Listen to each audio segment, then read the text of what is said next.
आपने जो प्रवासी मजदूर आए, आपने अपनी मंशा व्यक्त की है कि वो उन्हें दोबारा न जाना पड़े, प्रदेश में ही उनको रोजगार मिले। लेकिन जब प्रदेश में पहले से ही नौजवानों के सामने रोजगार का संकट है, तो ऐसे में आप ऐसे कौन से कदम उठा रहे हैं कि उनको रोजगार मिल सके? देखिए, प्रदेश में हमारे यहाँ एक व्यापक कार्य योजना इसके लिए तैयार हुई है और व्यापक कार्य योजना के क्रम में हम लोगों ने हर एक प्रवासी कामगार और जितने भी हमारे श्रमिक आए हैं, इन सब की स्किल मैपिंग कार्रवाई हमारी अंतिम चरणों में चल रही है। इसके अलावा प्रदेश के अंदर हमारे जितने भी कामगार और श्रमिक पहले से हैं, युवा पहले से यहाँ पर हैं, इन सब की भी स्किल मैपिंग की कार्रवाई हमारे यहाँ पे प्रारंभ हो चुकी है।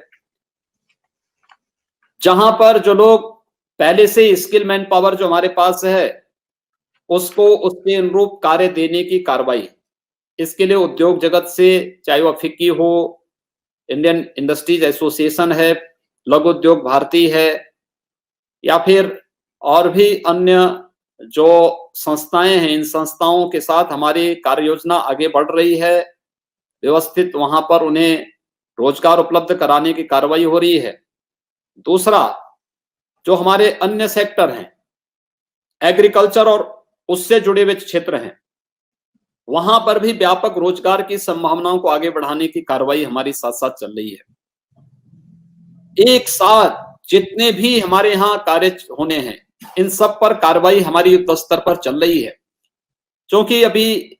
लॉकडाउन के बाद अनलॉक के प्रथम चरण की कार्रवाई के साथ हम जुड़े हुए हैं, तो स्वाभाविक रूप से इस समय हमारी प्राथमिकता इस बात को लेकर के है कि पहले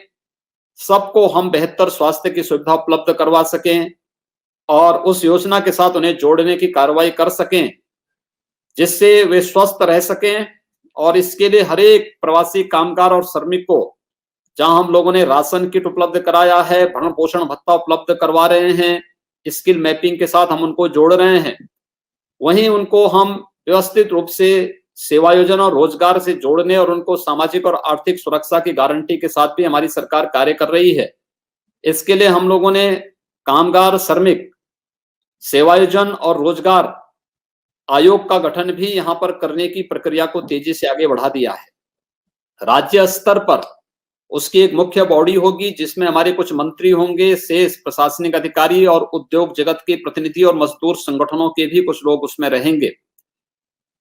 दूसरी उसमें एग्जीक्यूटिव बॉडी होगी, उसको हम दो भागों में ले रहे हैं। एक, जो उद्योग में एमएसएमई सेक्टर हमारे पास सबसे बड़ा मौजूद है, एमएसएमई हो या हमारे जितने बड़े उद्यम हैं, वहां पर रोजगार और सेवा योजन की संभावनाओं को देख करके उसकी मैपिंग की कार्रवाई इस समय हमारी चल रही है, उस पर वे लोग कार्य करेंगे। दूसरा, एग्रीकल्चर, उसका एलाइड सेक्टर है, इस पे भी एक व्यापक रोजगार की संभावनाओं को लेकर के हम कार्य कर रहे हैं। फिर जनपद स्तर पर भी हम इस कार्य योजना को बहुत तेजी के साथ आगे बढ़ा रहे हैं। जिले स्तर पर भी हमारी होगी और जिले स्तर पर हमारा जो सेवा योजन का पहला कार्यालय हुआ करता था, जो पिछले कई वर्षों से निष्क्रिय पड़ा हुआ था, उसको पुनर्जीवित हम लोगों ने किया है। ये सारा कार्य जो हमारा होगा, ये टोटल टेक्नोलॉजी का इसमें उपयोग करते हुए इस प्रकार के सॉफ्टवेयर के माध्यम से एक एक व्यक्ति की मैपिंग करने, उसके रजिस्ट्रेशन करने, उसका हम यहाँ पर उसको सर्विस उपलब्ध कराने या उसको एम्प्लॉयमेंट उपलब्ध कराने की कार्रवाई को हम तेजी के साथ हमने आगे बढ़ाया है। और मुझे बताते हुए प्रसन्नता है कि लॉकडाउन के थर्ड फेज के प्रारंभ होने के साथ ही हम लोगों ने यहाँ पर अब तक जो हमारे बड़े उद्यम थे, लगभग 1000 के आसपास बड़े उद्यम हमारे यहाँ पर प्रारंभ हुए हैं। यहाँ पे हम लोगों ने अकेले उसमें 75,000 से अधिक लोगों को उसमें उनको सेवा योजन या उनको रोजगार उपलब्ध कराया है। एमएसएमई सेक्टर का जो हमारा बहुत बड़ा फील्ड है, इसमें हमारे लगभग 30 लाख से अधिक लोग इसमें अब तक यहाँ पर सेवा योजन या फिर रोजगार प्राप्त किए हैं। इसके अलावा हमारे जितने बड़े प्रोजेक्ट हैं, चाहे वह पूर्वांचल एक्सप्रेसवे का हो, Bundelkhand expressway, highway, inter state connectivity, या फिर बड़े उद्यम थे जितने भी हमारे यहाँ पे मेट्रो के कार्य रहे हों, या फिर जितने भी हमारे पावर प्रोजेक्ट हो, ये सारे के सारे कार्य हम लोगों ने प्रारंभ कर दिए हैं। यूनिवर्सिटी हमारी बन रही है, 29-30 हमारे पास नए जो मेडिकल कॉलेजेस बन रहे हैं, इनके कार्यों के साथ साथ अन्य प्रोजेक्ट भी हम लोगों ने प्रदेश के अंदर प्रारंभ किए हैं। भारी पैमाने पर वहां पर रोजगार सृजन हुआ है और मनरेगा के माध्यम से भी भारी पैमाने पर रोजगार के सृजन की इस समय लगभग 41 से 42 लाख लोग प्रतिदिन अकेले मनरेगा के माध्यम से रोजगार प्रदेश के अंदर प्राप्त कर रहे हैं। तो एक बड़ी कार्य योजना